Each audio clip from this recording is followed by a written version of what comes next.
Okay, welcome back to Street Magic. And I won't go with the proverbial 101, but this particular clip is going to be about tools of the trade. Now you might have noticed in my clips I tend to like the old permanent marker. Another tool I tend to carry with me absolutely everywhere and anywhere I go is the 4-coloured pen. And between those two items there's pretty much nothing I can't write on, scribe on, or make a mark on one way or another. Any substance that's too hard for those two, I bring out the small metal ruler. In this case it's 15 centimetres or 6 inches. It's quite reflective and can be used to reflect. I've used it for cutting apples, I've used it for peeling oranges, I've used it for scooping things, I've used it for scraping out things, I've used it for scraping off surfaces, I've used it for scratching my back. Pretty much every day I seem to find another use for this.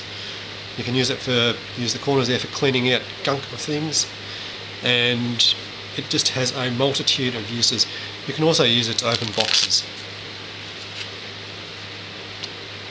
The other tool that I like and like to carry with me is the multi-tool.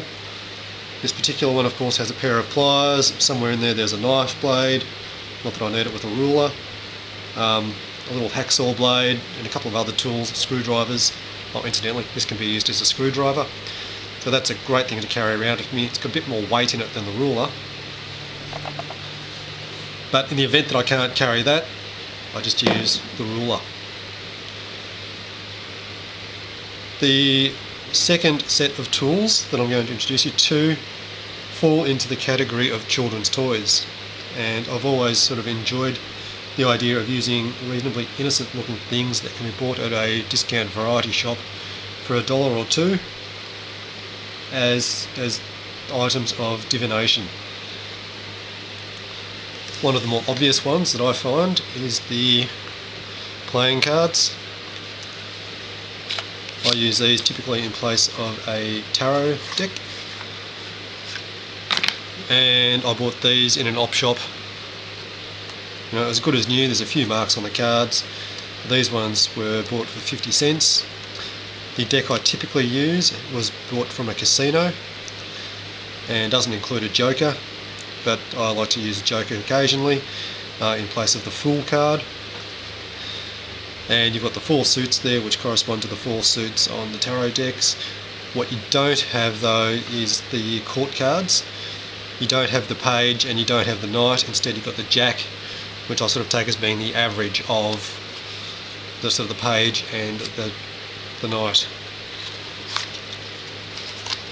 That's the deck of cards.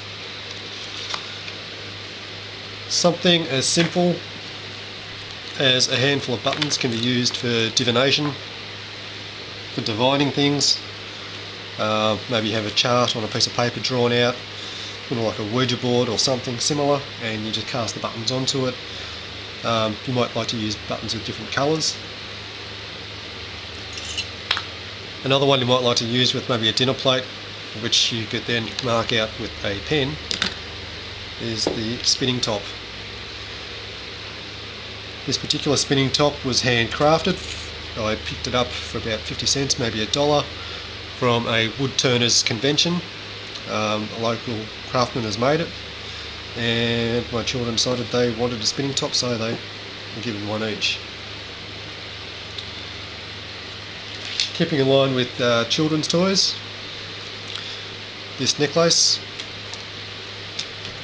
has a small pouch on it which I made, and I've been known to wear this to a multitude of places for a multitude of reasons.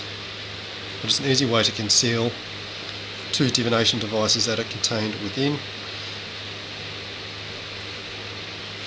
Incidentally, this necklace was given to me by a friend a couple of years ago, and I didn't have much of a need for it, but she insisted I have it for some reason, not quite sure why. But I tied a piece of string to it, I made a pouch, and contained within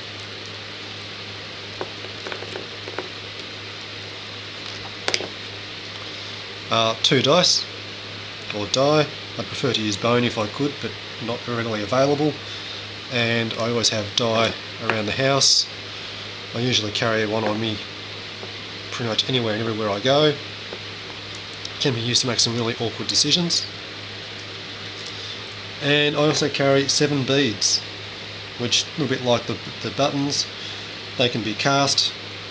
I've just gone with shapes and sizes I could sort of get my hands on, but I've deliberately chosen 7 colours to represent the rainbow. You might use them for fairy magic, you might use them for chakra magic. Instead of beads you might use gemstones. But these were quite inexpensive and they came out of a craft shop for less than $1 for the lot. Something else that's even more innocuously innocent,